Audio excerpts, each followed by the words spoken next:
جی وعلیکم السلام ورحمۃ اللہ وبرکاتہ۔ بھائی نے پوچھا ہے کہ جب ہم تیسری رکعت کے لیے کھڑے ہوتے ہیں تو اس وقت رفع الیدین کیوں کرتے ہیں؟ تیسری رکعت میں جب کھڑے ہوتے ہیں تو اس موقع پر رفع الیدین اس لیے کرتے ہیں کہ نبی مکرم صلی اللہ علیہ وسلم نے اس موقع پر رفع الیدین کی تھی، جیسا کہ صحیح بخاری میں 739 نمبر پر حدیث ہے۔ رفع الیدین کے مواقع بیان ہوئے ہیں کہ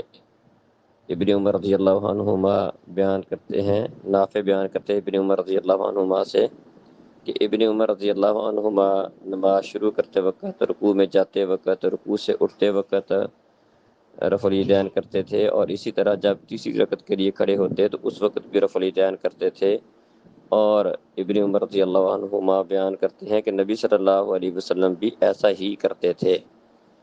تو بس اس کی وجہ یہ ہے کہ اللہ کے رسول صلی اللہ علیہ وسلم نے جس طرح دیگر مواقعوں پر رفع الیدین کی ہے، اور ہم بھی ان موقعوں پر رفع الیدین کرتے ہیں، رکوع میں جاتے وقت، اٹھتے وقت، نماز شروع کرتے وقت، اور اس موقع پر بھی نبی صلی اللہ علیہ وسلم نے رفع الیدین کی ہے، تو ہم بھی اس موقع پر رفع الیدین کرتے ہیں۔ بس وجہ اس کی یہی ہے، باقی اس میں حکمت کیا ہے وہ اللہ بہتر جانتا ہے۔ جس بات کی حکمت ہمیں بتائی گئی ہے